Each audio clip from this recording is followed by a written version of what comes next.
على رسوله الكريم أما بعد أعوذ بالله من الشيطان الرجيم بسم الله الرحمن الرحيم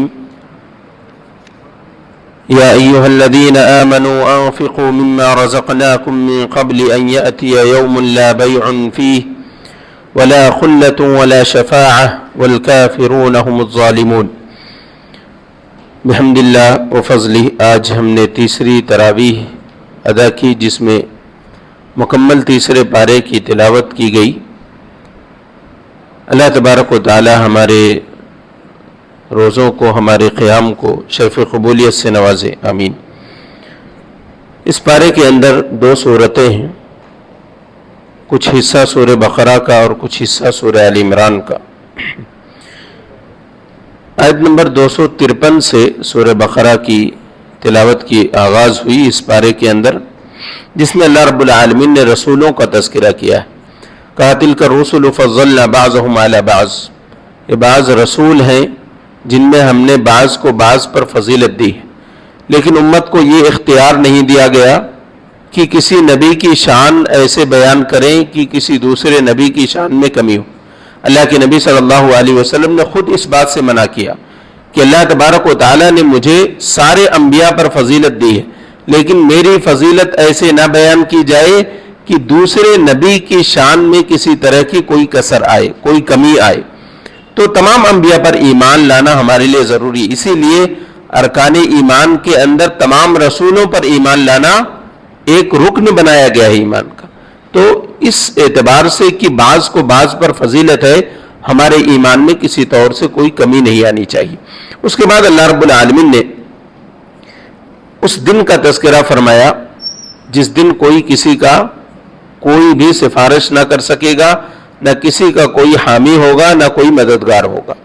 یا ایھا الذین آمنوا انفقوا مما رزقناکم من قبل ان یأتی یوم لا بیع فیہ ولا خلة ولا شفاعة، اے ایمان والو تم اس دن کے آنے سے پہلے اللہ کی راہ میں خرچ کرو جس دن نہ کوئی سفارشی ہوگا، نہ کوئی بیع ہوگی، یعنی نہ کوئی لین دین ہوگا، ہے نا، اور نہ ہی کوئی سفارش کرنے والا کسی کی سفارش کر کے اسے نجات دلا پائے گا۔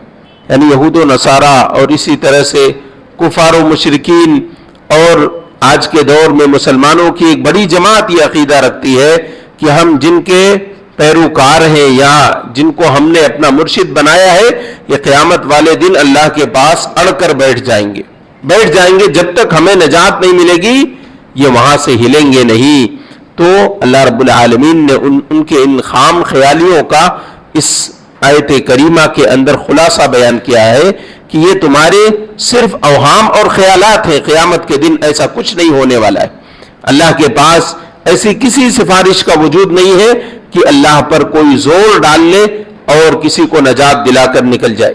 خود اللہ کے نبی صلی اللہ علیہ وسلم کے پاس کچھ ایسے لوگ آئیں گے جن کے بارے میں کہا جائے گا اللہ کے نبی آپ نہیں جانتے کہ انہوں نے آپ کے بعد دین میں تبدیلیاں کر دی تھی، تو اللہ کے نبی صلی اللہ علیہ وسلم کیا کہیں گے؟ سحقا سحقا لمن غیر بعدی۔ یہ صرف 2 منٹ کا کام ہے کہ اللہ کے نبی صلی اللہ علیہ وسلم انہیں بلا رہے ہیں، پہچان نہیں کہ میری امت کے لوگ ہیں، فرشتے بتا رہے ہیں کہ اللہ کے نبی صلی اللہ علیہ وسلم انہوں نے آپ کے دین میں تبدیلی کر دی تھی، اور اللہ کے نبی صلی اللہ علیہ وسلم کی زبان سے انہی لوگوں کے لیے جنہیں آپ بلا رہے تھے یہ الفاظ جاری ہو رہے کہ انہیں دور بھگاؤ، میرا ان سے کوئی واسطہ نہیں ہے جنہوں نے میرے دین کے اندر تبدیلی کر دی۔ اس کے بعد آیت الکرسی، یہ قرآن کریم کی سب سے اعظم آیت، سب سے عظیم الشان آیت ہے، کیونکہ اس کے اندر اللہ رب ذوالجلال کی صفات بیان کی گئی ہے، اور اس کو پڑھنے سے شیطان سے حفاظت ہوتی ہے، جیسا کہ حضرت ابو ہریرہ رضی اللہ تعالیٰ عنہ کی روایت جس کے اندر وہ شیطان آتا تھا اور کہتا تھا، شیطان آتا تھا چوری کرتا تھا اور حضرت ابو ہریرہ رضی اللہ تعالیٰ عنہ اسے پکڑتے تھے اور ہر روز ایک بہانہ بنا کر وہ اپنے آپ کو بچا لے جاتا تھا۔ ایک دن آخری دن یعنی تیسرے دن اس نے کہا کہ اگر تم آیت الکرسی پڑھ لو تو شیطان سے تمہاری حفاظت ہو جائے گی اور یہ جو خزانہ تمہارے پاس ہے اس کی حفاظت ہوگی۔ تو اللہ کے نبی صلی اللہ علیہ وسلم سے جب حضرت ابو ہریرہ رضی اللہ تعالیٰ عنہ نے تذکرہ کیا تو اللہ کے نبی صلی اللہ علیہ وسلم نے کہا کہ تھا تو وہ شیطان، لیکن یہ بات سچی کہہ گیا کہ جو بھی آدمی آیت الکرسی پڑھ لے اللہ کی طرف سے اس کے لیے ایک محافظ مقرر ہو جاتا ہے۔ اس کے بعد اللہ تبارک و تعالی نے حضرت ابراہیم علیہ السلام کا تذکرہ فرمایا، ابراہیم اور نمرود کا واقعہ، الم تر الی الذی حاج ابراہیم فی ربہ ان آتاہ اللہ الملک، بادشاہت کے زور پر ابراہیم علیہ السلام سے لڑ رہا تھا، تو حضرت ابراہیم علیہ السلام نے اللہ کے زور کو بیان کیا، کہا ربی الذی یحیی و یمیت، کہا میرا رب وہ ہے جو مارتا ہے اور جلاتا ہے، قال انا احیی و امیت، کہا میں بھی مار سکتا ہوں، میں بھی زندگی دے سکتا ہوں۔ دو لوگوں کو بلایا، ایک جس کے حق میں پھانسی کا فیصلہ ہو چکا تھا اسے آزاد کر دیا، کہا یہ مرنے والا تھا ہم نے اسے زندگی دے دی۔ ایک وہ شخص جسے آزاد کر دیا گیا تھا اسے سولی پر لٹکا دیا گیا، کہا میں بھی مار سکتا ہوں، جس کو زندگی کا فیصلہ سنایا گیا تھا اس کے لیے موت کا فیصلہ سنا دیا گیا۔ اب بعض جگہوں پر آپ ایسا رد نہ کریں کہ بھائی تمہاری دلیل صحیح نہیں تھی، بلکہ اسے دوسری دلیل دیں۔ تو اللہ رب العالمین نے کہا کہ ابراہیم علیہ السلام نے اس وقت کیا کہا، یہ نہیں کہا کہ میرے کہنے کا مطلب یہ تھا وہ تھا، کہا میرا رب وہ ہے جو سورج کو مشرق سے نکالتا ہے، اور اگر تم اپنے آپ کو رب سمجھتے ہو تو ایسا کرو کہ سورج کو مغرب سے نکال کر دکھاؤ، ہے نا، فاتی بہا من المغرب فبہت الذی کفر، سارے کافروں کے منہ پر کیا ہو گیا، سناٹا چھا گیا، کیونکہ یہ دلیل ایسی تھی کہ اس پر کسی کا زور نہیں تھا۔ تو اللہ رب العالمین نے یہاں پر اپنی تمام کائنات کے نظام کو سنبھالنے کا اس بات بیان کیا۔ اس کے بعد آیت میں احیاء موتا کا تذکرہ ہوا، جہاں پر حضرت عزیر علیہ السلام کا اکثر ائمہ مفسرین کے قول کے مطابق انہی کا واقعہ ہے کہ انہیں 100 سال تک اللہ رب العالمین نے مردہ کر دیا تھا، یعنی وہ کہتے تھے قال ان یحیی ھذہ اللہ بعد موتھا، لوگ مر جائیں گے تو اللہ اسے زندہ کیسے کرے گا؟ تو اللہ رب العالمین نے انہیں مار دیا اور پھر 100 سال کے بعد زندہ کیا، 100 سال، اور پوچھا کہ قال کم لبثت، کتنا دیر رہے ہو؟ قال لبثت یوما او بعض یوم، کہا کہ ایک دن یا دن کا کچھ حصہ، ہے نا، کہا بل لبثت 100 عام، تمہیں لگ رہا ہے ایک دن یا ایک دن کا کچھ حصہ، تم یہاں 100 سال سے پڑے ہوئے ہو، ہے نا۔ تو اللہ رب العالمین مردوں کو کیسے زندہ کرے گا انہیں دکھایا، کہا وانظر الی العظام کیف ننشزها ثم نکسوها لحما، ان ہڈیوں کو دیکھو کہ ہم انہیں کیسے جوڑتے ہیں اور ان پر کیسا گوشت چڑھاتے ہیں، سب کچھ اللہ رب العالمین نے انہیں ان کے سامنے دکھایا۔ تو کہا کہ اللہ مجھے پہلے سے معلوم تھا، لیکن یہ صرف اطمینان قلب کے لیے۔ اور اس کے بعد حضرت ابراہیم علیہ السلام کا بھی وہ واقعہ جہاں پر انہوں نے کہا تھا کہ رب ارنی کیف تحیی الموتى، اے رب مجھے دکھا کہ تو مردوں کو کیسے زندہ کرے گا۔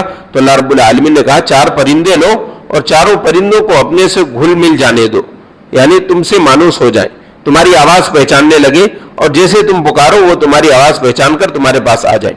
پھر اس کے بعد انہیں کاٹ دو، کیا کرو، کاٹ دو ٹکڑوں میں، یعنی چھوٹے چھوٹے ٹکڑے کر دو، اور پھر ان ٹکڑوں کو الگ الگ مت رکھو، چاروں جانوروں کے ٹکڑوں کو ایک ساتھ ملا لو۔ پھر اس کے بعد ان ٹکڑوں کے کچھ جز کو الگ الگ 4 پہاڑوں پر رکھ دو، ثم ادعوہن یأتینک سعیا، ابراہیم اس کے بعد تم انہیں پکارو گے سارے کے سارے زندہ ہو کر تمہارے پاس واپس آئیں۔ تو اللہ رب العالمین نے ایسا کر کے انہیں دکھایا۔ اس کے بعد اللہ رب العالمین نے انفاق فی سبیل اللہ کی فضیلت بیان کی اور اس کے طریقے بیان کیے، اور ردی مالوں کو اللہ کے راستے میں خرچ کرنے سے منع فرمایا۔ انفاق فی سبیل اللہ کی فضیلت بیان کرتے ہوئے اللہ نے کہا کہ جو لوگ اللہ کے راستے میں خرچ کرتے ہیں ان کی مثال ایسے ہے جیسے کہ ایک دانہ ہو، اسے زمین میں ڈالا گیا، پھر اس سے ایک پودا اگا اور اس میں 7 بالیاں لگی اور ہر بالی کے اندر 100 دانے ہوگے، تو گویا کہ کتنا ہو گیا، ایک عمل کا اجر، ایک انفاق فی سبیل اللہ کا اجر۔ اگر آپ نے 1 روپیہ اللہ کے راستے میں خرچ کیا تو اس کی تضعیف اور اس کو اللہ رب العالمین اتنا زیادہ گنا کرتا ہے، اسے بڑھاتا ہے کہ وہ 700 گنا تک بڑھائے جاتے ہیں۔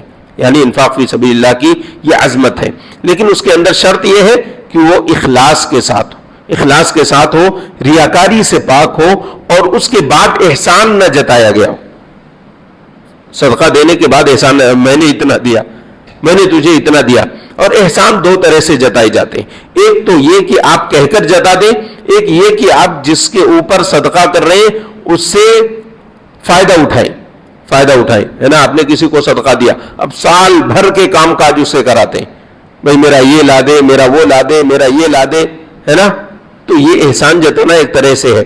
تو آپ اپنے صدقے کو کسی کے اوپر احسان مت سمجھیں، بلکہ اللہ رب العالمین کی طرف سے اس کا اجر آپ کو بہتر ملے گا انشاءاللہ. دنیا کے اندر اس کے اجر کے مطالبے میں یوں پریشان نہ رہے. اور اللہ رب العالمین نے خاص طور سے منع کیا کہ احسان نہ جتاؤ. لا تبطلوا صدقاتکم بالمن والاذى، یعنی تکلیف پہنچا کر کسی کو یا احسان جتلا کر اپنے صدقات کو باطل نہ کرو. کیونکہ اس کی مثال ایسے ہے جیسے کوئی آدمی ایسی جگہ کھیتی کر رہا ہے کہ پہاڑ ہے، اس کے اوپر تھوڑی سی مٹی جمی تھی، آدمی نے دانہ ڈال دیا، تھوڑی سی مٹی جمی تھی، آدمی نے دانہ ڈال دیا اس امید سے کہ یہ دانہ اگے گا اور پودا بنے گا، لیکن اچانک سے ہوا چلتی ہے، اور یہی احسان جتلانا ہے. اچانک سے ہوا چلتی ہے، وہ مٹی اڑ جاتی ہے اور صرف پتھر باقی رہتا ہے. تو اس طرح سے اللہ رب العالمین نے مثال دے کر سمجھائی. اور پھر اس کے بعد کہا کہ اللہ کے راستے میں طیب اور پاکیزہ چیزیں خرچ کیا کرو. انفقوا من طیبات ما کسبتم مما اخرجنا لكم من الارض ولا تيمموا الخبيث. ردی مال اللہ کے راستے میں خرچ نہ کرو، ہے نا. جیسا کہ بعض لوگ سڑی گلی پھٹی نوٹیں مسجد کے ڈبوں میں ڈال کر جاتے ہیں. آپ دیکھیے، مشاہدہ کیجئے، جو کہیں نہیں چلتے وہ لا کر کہاں چلا دیتے؟ مسجد کے ڈبے میں. یہ ایک طرح سے ہماری بے حسی کی دلیل ہے کہ یہ امت کتنی بے حس ہوتی جا رہی. اسے جو چیز کہیں نہیں چلانی آتی وہ مسجد میں لا کر چلا لیتا ہے. تو اس طور سے مجھے اور آپ کو اس حرکت سے توبہ کرنی چاہیے. جو بھی اس طرح کے حرکت کے اندر ملوث ہے، اللہ کے راستے میں اللہ بہتر قبول کرتا ہے. ان اللہ طیب لا يقبل الا طیبا. اللہ پاکیزہ ہے اور صرف پاکیزہ چیز قبول کرتا ہے. ردی اور گھٹیا چیزیں اللہ کے راستے میں صدقہ کرنے سے پرہیز کرنا چاہیے. اس کے بعد اللہ رب العالمین نے انفاق کے فائدے بیان کیے. وما تنفقوا من خیر فلانفسکم. جو تم اللہ کے راستے میں خرچ کرو گے اس کی بھلائی ہے تمہارے ساتھ ہونے والی. پہلا فائدہ کیا ہے؟ یکفر عنکم من سیئاتکم. اللہ تمہارے گناہ معاف کر دے گا. تمہاری خطائیں ہوتی ہے نا، ان صدقات کے ذریعے سے اللہ تمہاری خطاؤں سے درگزر کر دیتا ہے نا. تو یہ سب سے بڑا فائدہ ہے. پھر اس کے بعد یہ فائدہ وما تنفقوا من خیر یوفى الیکم وانتم لا تظلمون. جو خرچ کر رہے ہو سب کچھ لوٹایا جائے گا کسی بھی ظلم کے بغیر. یعنی جو تم دے رہے ہو اللہ اس میں جو اضافہ کرے گا، یعنی سب کچھ تمہیں اس کا اجر اللہ رب العالمین کے پاس ملے گا. اور یہ نہ سمجھو کہ اللہ کے پاس حساب کی کوئی کوتاہی ہے. اللہ نے کہا وما تنفقوا من خیر فإن اللہ به علیم. جو کچھ بھلائیاں، جو کچھ صدقات و خیرات تم اللہ کے راستے میں خرچ کر رہے ہو سب اللہ کے علم میں ہے، اور اللہ سب کچھ بہتر کر کے دینے والا ہے. اس کے بعد اللہ رب العالمین نے اسی ضمن میں کہ اللہ کے راستے میں خرچ کرو تو تمہیں ایسا محسوس نہ ہو کہ تمہارا مال کم ہو رہا ہے، بلکہ یہ اضافے والا ہے. جسے تم اضافے والا سمجھتے ہو وہ تمہارے لیے نقصان کا سامان ہے. اضافے والا کیا سمجھتا ہے انسان؟ سود. کہا اللہ نے الذین یأکلون الربا لا یقومون الا کما یقوم الذی یتخبطہ الشیطان من المس. جو سود کھاتے ہیں وہ ایسے کھڑے ہوتے ہیں جیسے کسی خبط شدہ انسان کو دیکھو تم کہ جسے شیطان مس کر گیا ہو، اس کے ذہن پر خبط پڑ گیا ہو یا مدہوش ہو گیا ہو، ایسے کھڑے ہوتے ہیں. ان کے جسموں میں جان نہیں ہوتی ہے. تو اللہ رب العالمین نے یہ تمثیل بیان کی کہ یہ جو سود والا مال کھاتے ہیں لوگ، ان سے ان کے جسم کی نشو و نما اچھی نہیں ہوتی ہے.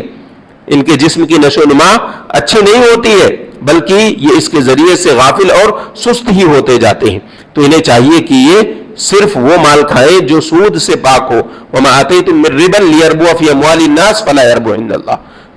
جو تم سود لیتے ہو یہ اللہ کے پاس بڑھتا نہیں ہے. وما آتیتم من زکات تریدون وجہ اللہ فاولئک هم المضعفون. جو زکات، جو صدقات اللہ کے راستے میں خرچ کرتے ہو تمہیں محسوس ہوتا کم ہو گیا، وہ دو گنا ہوتا اللہ کے پاس. یہ جو سود لے رہے ہو، یہ اللہ کے نبی صلی اللہ علیہ وسلم نے کہا کہ سود کے بہت سارے درجے ہیں، اور اس کا سب سے کمتر درجہ یہ ہے کہ آدمی اپنی ماں کے ساتھ زنا کرتا ہو. استغفر اللہ. تو یہ اتنا بڑا گناہ ہے، سود سے سب کو بچنا چاہیے. اور اللہ نے اس کی قباحت یوں بیان کی ان آیات کے اندر فَإِن لَمْ تَفْعَلُوا فَأْذَنُوا بِحَرْبٍ مِّنَ اللَّهِ وَرَسُولِهِ. یہ گویا کہ ایسا کام ہے سود کھانا کہ آدمی اپنے آپ کو اللہ اور اس کے رسول کے مقابلے میں میدان جنگ میں کھڑا کر رہا ہے، اور اللہ اور اس کے رسول سے کون فتح یاب ہو سکتا ہے. تو اس سے توبہ کرنا چاہیے. جو کچھ انسان کا اپنا مال ہے صرف اسی کے پیچھے رہے. یہ سود اور اس کے اندر ربا لینا یہ کسی طور سے جائز نہیں. اس کے بعد اللہ رب العالمین نے قرض کے لین دین کے وقت مقادبے کا حکم دیا کہ اسے لکھ لیا کرو. کتابت لکھ لو، اور لکھنے پر دو آدمیوں کو گواہ بنا لو. جو آدمی لکھ رہا ہے وہ بھی انصاف کے ساتھ لکھے، اور جو گواہی دے رہے وہ دو آدمی انصاف والے ہوں، جنہیں ممن ترضون من الشہداء، یعنی جس کے بارے میں رضامندی ہو کہ بھئی یہ سچ ہی بولتا ہے. بسا اوقات ایسا ہوتا ہے نا کہ کوئی رشتہ دار ہے، اس کے لیے گواہی دینی تو جھوٹی گواہی دینے آدمی پہنچ جاتا ہے. جھوٹی گواہی نہیں، یعنی رضامند جس کے بارے میں تم رضامندی رکھتے ہو، عادل آدمی ہو، انصاف والا آدمی ہو، ایسے آدمی کو گواہ بناؤ. یا دو مرد نہ ہو تو ایک مرد اور دو عورتوں کو گواہ بنایا جائے. یہ صرف ان کے ذہنی طور پر ضعف کی وجہ سے، کیونکہ ان کے ذہنوں کے اندر ضعف ہے، کمزوری ہے، تو ایک دوسرے کو یاد دلا لیں، اس لیے دو عورتیں رہیں. اس کے بعد آخری دو آیتیں، اس کی فضیلت احادیث کے اندر بہت ہے کہ اللہ کے نبی صلی اللہ علیہ وسلم نے کہا کہ اس میں سے جو کچھ پڑھا جائے اللہ رب العالمین کے طرف سے اسے عطا کر دیا جاتا ہے. اور اس کے اندر بہت ساری دعائیں ہیں، اور رات کے وقت اللہ کے نبی صلی اللہ علیہ وسلم سوتے وقت ان دو آیتوں کے پڑھنے کا بھی اہتمام کرتے تھے. اس کے بعد سورہ آل عمران کی ابتدا اللہ کی حمد و ثنا کے ساتھ ہوئی.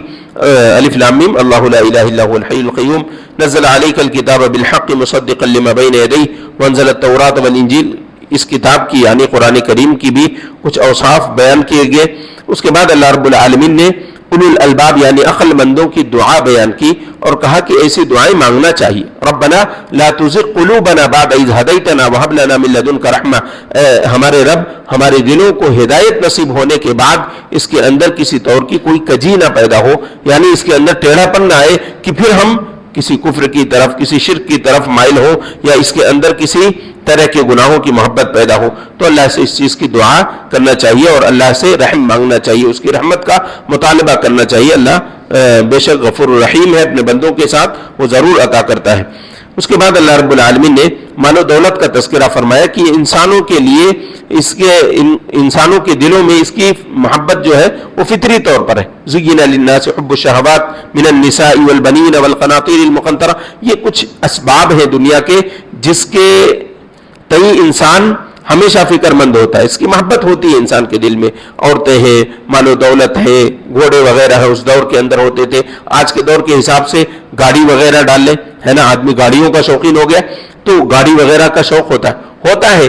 لیکن اللہ رب العالمین نے کہا اس کی محبت قطعی طور پر انسان کے دل میں نہ ہو، بلکہ کیا ہو، ان کے ذریعے سے مجھے اللہ کے پاس کی چیزوں کا حصول کرنا ہے. واللہ عندہ حسن المآب، جو اللہ کے پاس ہے وہ بہتر ہے.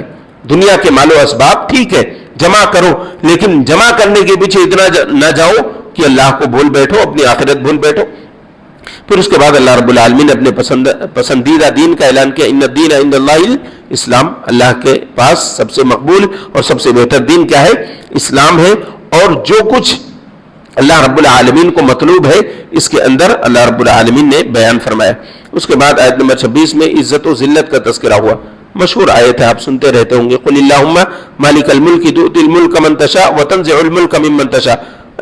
آپ کہیے کہ اے اللہ تو تمام بادشاہوں کا بادشاہ ہے، جسے چاہتا ہے بادشاہت دیتا ہے، جسے چاہتا ہے بادشاہت چھین لیتا ہے. وتعز من تشاء وتذل من تشاء، اللہ تو جسے چاہتا ہے عزت دیتا ہے، جسے چاہتا ہے ذلت دیتا ہے. بیدک الخیر، ساری بھلائیاں تیرے ہاتھ میں. انک علی کل شیء قدیر، بے شک تو ہر چیز پر قدرت رکھنے والا ہے. اس کے بعد اللہ رب العالمین نے اللہ کی محبت کس چیز سے حاصل ہوگی اس کا تذکرہ فرمایا. قل ان کنتم تحبون اللہ فاتبعونی، اے نبی کریم صلی اللہ علیہ وسلم آپ اعلان کر دیجئے کہ اگر تم اللہ سے محبت کرتے ہو تو میری اتباع کرو. گویا کہ اللہ کی محبت نبی کی اتباع کے بغیر حاصل نہیں ہو سکتی. جو لوگ طرح طرح کے پیر و مرشدوں کے پیچھے بھاگ رہے وہ یقینی طور پر اللہ سے محبت نہیں کرتے، اور نہ اللہ ایسے لوگوں سے محبت کرتا ہے جو رسول کو چھوڑ کر غیروں کو اپنا پیشوا اور رہنما بنا کر دنیا کے اندر زندگی گزار رہے. اس کے بعد اللہ رب العالمین نے حضرت مریم علیہ السلام کی پیدائش کا تذکرہ فرمایا. حضرت عمران علیہ السلام کی بیٹی ہے یہ، ان کے کچھ کرامات کا بھی تذکرہ ہوا. پہلی کرامت تو یہ اللہ کے نبی صلی اللہ علیہ وسلم نے کہا کہ جب بچہ پیدا ہوتا ہے تو اسے شیطان مس کرتا ہے، جس کی وجہ سے وہ چیختا ہے. اور اللہ تبارک و تعالیٰ نے حضرت مریم علیہ السلام اور حضرت عیسیٰ علیہ السلام کو شیطان کے اس مس سے محفوظ رکھا ہے. تو مریم علیہ السلام یہ ماں ہے اور ان کے بیٹے حضرت عیسیٰ علیہ السلام ہے جنہیں اللہ رب العالمین نے بغیر باپ کے پیدا کیا. یہاں پر دو بڑی پیدائشوں کا تذکرہ کیا اللہ رب العالمین نے. یہ حضرت مریم علیہ السلام کی پیدائش، اس کے بعد حضرت زکریا علیہ السلام کا دعا کرنا، رب هب لی من لدنک ذریۃ طیبہ انک سمیع الدعاء، کہ اللہ مجھے اپنے پاس سے پاکیزہ اولاد عطا فرما. جب بھی اولاد کا سوال کرے تو اس کے ساتھ پاکیزگی کا سوال ضرور کریں. صرف اولاد تو بہت سارے لوگوں کے پاس ہے، لیکن پاکیزہ اولاد ہونا ضروری ہے. اولاد کی پاکیزگی کا سوال ان کی پیدائش سے پہلے کیا جائے، جب دعا کی جائے تبھی. جب ہمارے پاس معمول یہ ہے کہ سب صرف اولاد مانگتے ہیں، یا اولاد مانگتے وقت پاکیزگی کا سوال کرنا بھول جاتے ہیں. تو اس دعا کے اندر اس بات کی تعلیم موجود ہے کہ اللہ سے دعا مانگی جائے چاہے جتنی تاخیر ہو جائے. تاخیر ہونے کے بعد بھی یہ دعا کی جا رہی. کب دعا کی جا رہی ہے؟ جب بشارت آ رہی ہے اللہ کی طرف سے کہ اللہ تمہیں بشارت دیتا ہے بچے کی، تو وہ کہتے ہیں ارے میں بوڑھا ہو گیا ہوں، یہ عورت بانجھ ہے، کیسے ہمارے پاس اولاد پیدا ہوگی. تو عمومی طور پر کیا ہوتا ہے، انسان جب کسی چیز کے انتظار میں بہت زیادہ وقت گزار لیتا ہے تو کیا چاہتا ہے، ارے کیسا بھی مل جائے، کیسا بھی مل جائے، ہے نا. کسی آدمی کی شادی نہیں ہو رہی، ایک لمبی عمر گزار دی، بس کچھ نہیں بھائی، کہیں بھی کسی بھی خاندان سے ہو، کچھ بھی پڑھی لکھی نہ ہو، عورت ہو بس نکاح کرنے کے لیے، ہے نا. تو اس طور پر انسان کے جذبات بدلتے رہتے ہیں، لیکن نہیں بدلنا چاہیے، نہیں بدلنا چاہیے، ہے نا. چاہے وہ عورت کا ہو یعنی جس سے نکاح کرنا ہے، چاہے اولاد کا ہو، مجھے اور آپ کو ہمیشہ پاکیزہ کا سوال کرنا چاہیے. اس کے بعد اللہ رب العالمین نے حضرت عیسیٰ علیہ السلام کا تذکرہ فرمایا اور ان کی کچھ صفات تذکرہ فرمایا. وَيُكَلِّمُ النَّاسَ فِي الْمَهْدِ وَكَهْلًا وَمِنَ الصَّالِحِينَ، انہوں نے بچپن میں لوگوں سے بات کی. اللہ رب العالمین نے انہیں بہت سارے معجزات عطا کیے تھے. اس میں سے بڑا معجزہ احیاء موتیٰ کا ہے. مردوں کو زندہ کرتے تھے اور کہتے تھے کہ اللہ کے حکم سے کھڑا ہو جا، ہے نا. لوگوں نے غوث اعظم کے نام پر بہت سارے الٹے سیدھے اسی واقعے کو جوڑ کر الگ الگ طرح سے بیان کیا، ہے نا. قم باذن اللہ، حضرت عیسیٰ علیہ السلام کیا کہتے تھے کہ قم باذن اللہ، اے مردے اللہ کے حکم سے کھڑے ہو جا. تو لوگوں نے کیا کہا کہ غوث اعظم کو یہ کہنے کی ضرورت نہیں پڑتی تھی، قم باذن عبد القادر کہہ دیتے تھے، کھڑا ہو جاتا تھا. نعوذ باللہ. اس طرح کے واہیات عقیدوں سے اپنے آپ کو بچانا چاہیے. جہاں قرآن کی بات ہے تو اسے ہمیں تسلیم کرنا ہے کہ اللہ تبارک و تعالیٰ کیسے زندہ کرتا تھا ان کے کہنے پر، یہ اللہ کو معلوم ہے. لیکن یہاں پر قرآن میں اس کا تذکرہ ہے تو ہمیں اور آپ کو ماننا ہے کہ حضرت عیسیٰ علیہ السلام کے پاس اللہ رب العالمین نے یہ معجزہ دیا تھا کہ وہ کہتے تھے کہ قم باذن اللہ، تو مردہ زندہ ہو کر کھڑا ہو جاتا تھا. اور اسی طرح سے برس اور کوڑ کے مرض کو حضرت عیسیٰ علیہ السلام ٹھیک کیا کرتے تھے. یہ حضرت عیسیٰ علیہ السلام کے معجزات میں سے ہے. اس کے بعد اہل کتاب کو دین کی دعوت کا تذکرہ کیا گیا. قل یا اہل الکتاب تعالوا الی کلمۃ سواء بیننا وبینکم الا نعبد الا اللہ ولا نشرک به شیئا ولا نتخذ بعضنا بعضا اربابا من دون اللہ فان تولوا فقولوا اشهدوا بأننا مسلمون. کہ نبی آپ کہہ دیجئے کہ اے اہل کتاب آؤ، ہم تمہیں ایسی بات دعوت کا طریقہ دیکھیے اللہ تبارک و تعالی کہ اے اہل کتاب آؤ ہمارے پاس، تعالوا ہمارے پاس آؤ، ہم ایسے کلمے کی طرف تمہیں بلاتے ہیں جو ہمارے تمہارے درمیان برابر ہے. وہ ہمارے لیے بھی ویسے ہی ویسے تمہارے لیے بھی، کیونکہ یہ کلمہ کس کی طرف سے آ رہا ہے؟ ہمارے اور آپ کے خالق کی طرف سے، ہے نا. سواء بیننا وبینکم، کیا کلمہ ہے؟ اللہ نعبد الا اللہ، کہ ہم اللہ کے سوا کسی اور کی عبادت نہ کریں. ولا نشرک به شیئا، اور کسی چیز کو اس کے ساتھ شریک نہ کریں. ولا يتخذ بعضنا بعضا اربابا من دون اللہ، اور اللہ کو چھوڑ کر ہم میں سے بعض کو اپنا رب نہ بنائے. اس کے بعد حضرت ابراہیم علیہ السلام کے تعلق سے یہود و نصارہ کی جو غلط فہمی تھی، اللہ رب العالمین نے دو ٹوک الفاظ کے ذریعے سے اس کی مذمت کر دی، اسے رد کر دیا. یہود و نصارہ کیا کہتے تھے؟ ابراہیم علیہ السلام ہمارے تھے، ابراہیم علیہ السلام ہمارے خاندان سے تھے. یہود کہتے ہیں ہمارے خاندان سے. تو اللہ نے کہا ما کان ابراہیم یہودی ولا نصرانی، نہ تو ابراہیم علیہ السلام یہودی تھے نہ نصارہ تھے، بلکہ کیا تھے؟ ولکن کان حنیفا مسلما، وہ ایک اللہ رب العالمین کی طرف رجوع کرنے والے خالص مسلمان تھے، بس اس کے سوا کچھ نہیں تھا. خاندان کی وجہ سے تمہیں کوئی عظمت ملنے والی نہیں. کس خاندان سے تھے اس کے بارے میں جھگڑا کرنے کی ضرورت نہیں، کیونکہ جو بنی اسرائیل کا خاندان بنا یہود، یہ تو بات کا ہے نا. یہ کہاں سے نکلا؟ اسرائیل کنہیں کہا جاتا ہے؟ حضرت اسحاق علیہ السلام، وہاں سے یہ واسطہ چلا اور حضرت ابراہیم علیہ السلام اس کے اوپر سے. اس کے بعد اللہ رب العالمین نے دنیا خریدنے والوں کا انجام بیان کیا. ان الذین یشترون بعہد اللہ وایمانہم ثمنا قلیلا، جو لوگ اللہ کے عہد و پیمان کو تھوڑے سے دام دے کر بیچ دیتے ہیں، اولئک لا خلاق لہم فی الآخرہ، ان کے لیے آخرت میں کچھ بھی انعام نہیں ہونے والا ہے یا ان کے لیے اچھائی نہیں ہے آخرت کے اندر. کیوں؟ وَلَا يُكَلِّمُهُمُ اللَّهُ يَوْمَ الْقِيَامَةِ, ایسے لوگوں سے اللہ ان کے اس عمل کی برائی کی وجہ سے اللہ ایسے لوگوں سے بات نہیں کرے گا. وَلَا يُزَكِّيهِمْ, ایسے لوگوں کا تزکیہ ہوگا. تزکیہ سے مراد یہ ہے کہ اللہ رب العالمین کی خاص رحمت سے اللہ اپنے بندوں کو ان کے گناہوں سے پاک کرے گا. جو دنیا کے اندر اللہ کے عہد و پیمان کو بیچ کر وہاں گئے ہیں ان کے ساتھ یہ معاملہ ہرگز نہیں ہوگا. تو تھوڑے سے کام کے لیے, تھوڑے سے دنیاوی مفاد کے لیے دین سے سمجھوتا مت کیجیے. دین سے کوئی کمپرومائز, دین سے کوئی کمپرومائز نہیں. دنیا تھوڑی کم ملتی ملے, لیکن دین کا معاملہ ہو تو دنیا کو چھوڑ دیجئے, دین کو اپنائیے. اسی میں دنیا اور آخرت دونوں کی کامیابی ہے. اس کے بعد اللہ رب العالمین نے کہا کہ تم ربانی بنو, اللہ والے بنو. کونوا ربانیین بما کنتم تعلمون الکتاب, جو کتاب تم سیکھتے ہو اس کے ذریعے سے تم ربانی بنو, اللہ والے بنو. تمہاری زندگیوں کے اندر صرف اور صرف ایسے اعمال ہو جو صرف رب کے لیے کیے جاتے ہوں, رب کی رضا کے لیے کیے جاتے ہوں. تم دنیا بھی حاصل کرو تو اس لیے کرو کہ مجھے اللہ نے اس کا حکم دیا ہے نا. لوگ بہت سارے کہتے ہیں نا ہماری ذمہ داری ہے. کیوں ذمہ داری ہے؟ یہ اعتقاد دل میں ہونا چاہیے کہ اللہ رب العالمین مجھے اس کام پر اجر دے گا. آپ اپنے آل و اولاد کے لیے, اپنے بال بچوں کے لیے, اپنی بیوی بچوں کی فرمائشیں پوری کرنے کے لیے اگر محنت کر رہے ہیں تو اس پر بھی آپ معجور ہیں, آپ کو اجر ملے گا. لیکن کس وقت؟ جب آپ حلال و حرام کی تمیز کرنے والے ہوں, جھوٹ بول کر کاروبار کرنے والے نہ ہوں, کسی کو دھوکہ دینے والے, کسی کو چونا لگانے والے نہ ہوں. جب آپ اس نیت کے ساتھ کاروبار کرتے ہیں یا کسی بھی میدان میں اتر کر آپ روزی روٹی اور معیشت کی فکر میں ہوتے ہیں تو اللہ رب العالمین آپ کے حق میں اجر و ثواب لکھتا ہے. آپ کا ایک بھی پسینہ ضائع نہیں ہوگا, سب کا اجر اللہ کے پاس آپ کو ملے گا. اس کے بعد اللہ رب العالمین نے پھر سے کہا وَمَن يَبْتَغِ غَيْرَ الْإِسْلَامِ دِينًا فَلَن يُقْبَلَ مِنْهُ, جو دین اسلام کو چھوڑ کر کوئی اور دین دنیا کے اندر تلاش کرے گا اللہ کے پاس وہ دین مقبول نہیں ہوگا. وَهُوَ فِي الْآخِرَةِ مِنَ الْخَاسِرِينَ, دنیا بھی خسارے میں, اس کی آخرت بھی خسارے میں ہوگی. كَيْفَ يَهْدِي اللَّهُ قَوْمًا كَفَرُوا بَعْدَ إِيمَانِهِمْ, اللہ ایسے لوگوں کو ہدایت کیسے دے جنہوں نے ایمان کے بعد کفر کی راہ اختیار کر لی.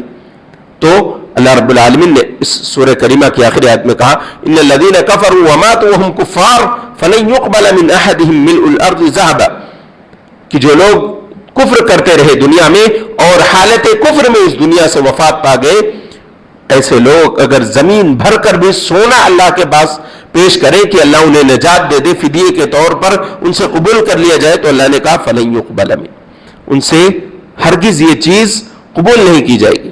وَلَوِ افْتَدَى بِهِ, چاہے اپنی جان مار لے اس کے پیچھے, اللہ رب العالمین ان سے قبول کرنے والا نہیں ہے. وَمَا لَهُم مِّن نَاصِرِينَ, اور یہ تو ان کی اپنی کوشش تھی.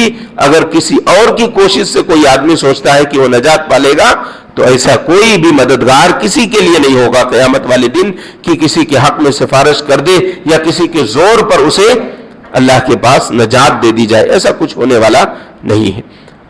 اس آیت پر اس پارے کا اختتام ہوا. اللہ سے دعا ہے اللہ ہم سب کو نیک عمل اور صحیح سمجھ کی توفیق عطا فرمائے.